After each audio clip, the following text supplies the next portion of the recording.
وہی عمر جو پہلے مارتے تھے غریبوں کو، وہی فاروق امیر المومنین بنے، چہرے پہ نقاب پہنا، گلی سے گزر رہے، ایک بوڑھی اماں پریشان بیٹھی، عمر روک گئے، غلام سے کہنے لگے بوڑھی پریشان لگتی ہے، حضور پوچھ لیتے، فرمایا اماں اندر آ جائے، اماں کہنے لگی جاؤ دوڑو اپنا کام کرو، کہا تیری مہربانی آنے دے، جب ضد کی تو کہنے لگی آ جاؤ، حضرت عمر اندر گئے، نقاب ہے چہرے، اماں کیوں پریشان ہو؟ کہنے لگی عمر سے بڑی شکایت۔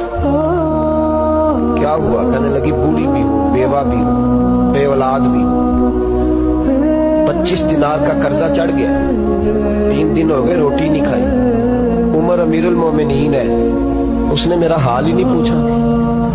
حضرت عمر کہنے لگے اماں عمر کو کیا پتا تو اس حال میں ہے؟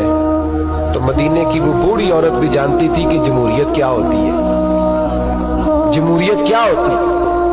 اماں عمر کو کیا پتا کہ تو اس حال میں ہے؟ تو وہ اماں بولی، کہنے لگی کیا کہا تم نے؟ عمر کو پتا نہیں؟ تو عمر کو جا کے میرا پیغام دے دو کہ حکومت چھوڑ دے، اس کے حوالے کرے جو غریبوں کا پتہ رکھ سکتا ہے، نہ ادھر ادھر کی تو بات کر، یہ بتا کہ قافلہ کیوں لٹا؟ مجھے رہزنوں سے غرض نہیں، تیری رہبری کا سوال ہے۔ تو بہانہ کر کے سائیڈ پہ ہو گیا، بول، تو پتہ رکھ نہیں سکتا تو کیوں حکومت کرتا ہے؟ آپ کے غلام کہتے ہیں عمر دوڑ لگا کے باہر نکلے، کھانا پکا پکایا گھر سے لائے، 25 دینار بھی لائے، 2 بوریاں اناج کی کندھوں پہ رکھ لی۔ غلام کہنے لگا حضور مجھے دے دیں، فرمایا وعدہ کر قیامت کے دن بھی میرا بوجھ اٹھائے گا؟ حضور میں نہیں اٹھا سکتا۔ عمر لائے، اس بوڑھی اماں کو 25 دینار دیے، 2-3 مہینے کا راشن دیا، کھانا کھلایا۔ یہاں تو جس کا 200-400 ووٹ ہو اسے ہے کوئی سردار چودھری پوچھ لے، غریبوں کو کون پوچھتا ہے؟ لیکن جب میلاد کا انقلاب آتا ہے پھر غریبوں کی عزت بڑھتی ہے۔ حضرت عمر اماں کے پیروں میں بیٹھ گئے، کہنے لگے اماں چل عمر کو میری خاطر معاف کر دے۔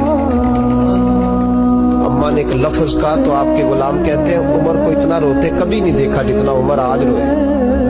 اماں کہنے لگی میں کوئی نہیں معاف کروں گی، میں تو بوڑھی ہوں، کسی وقت بھی بلاوا آئے گا، جب میں مروں گی نا نبی پاک میری قبر میں آئیں گے تو میں عمر کی شکایت لگاؤں گی، میں کہوں گی محبوبہ میں غریب نہیں، مجبور، پریشان، آپ نے اس کی ڈیوٹی لگائی تھی، اس نے میرا حال نہیں پوچھا۔ آپ کے غلام کہتے ہیں عمر اس طرح روتے جیسے بچہ بلک کے روتا۔ کہنے لگے اماں اس طرح نہ کرنا، عمر بڑا کمزور ہے، وہ بڑا کمزور ہے، وہ یہ شکایت نہ لگانا، عمر بڑا ماڑا ہے، حضور کا سامنا نہیں کر سکے۔ اماں کہنے لگی نہیں، میرا دکھ ہی بڑا ہے، میں عمر کی شکایت لگاؤں گی۔ حضرت فاروق اعظم منت کرنے لگے تو بوڑھی کہنے لگی چل تیری خاطر عمر کو معاف کیا۔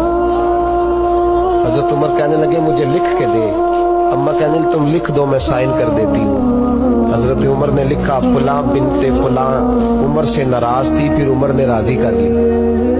وہ اماں دستخط کرنے ہی لگی تھی کہ مولا علی شیر خدا آ گئے، حضرت عبداللہ ابن مسعود آ گئے رضی اللہ تعالی عنہما۔ اندر آتے ہی کہنے لگے عمر یہاں کھڑے ہو، میں سارے مدینے میں ڈھونڈ آیا ہوں، وہ ملک شام کے کچھ سفیر ملنے آئے۔ اماں فٹافٹ اٹھ گئی، ہائے یہ عمر تھا، عمر کے سامنے کہتی رہی۔ فاروق اعظم کہنے لگے نہ اماں تو وعدے پہ قائم رہ، تو نے جو کیا ٹھیک کیا، سائن کر۔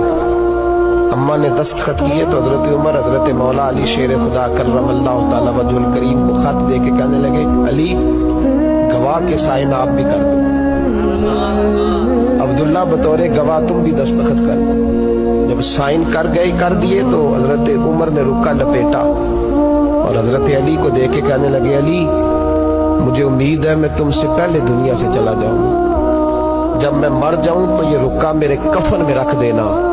میرے نبی نے اگر پوچھا عمر میری امت کا کیا کر کے آئے ہو تو میں رکا نکال کے عرض کروں گا مولا ایک بوڑھی اماں ناراض تھی، میں اسے بھی راضی کر کے آیا۔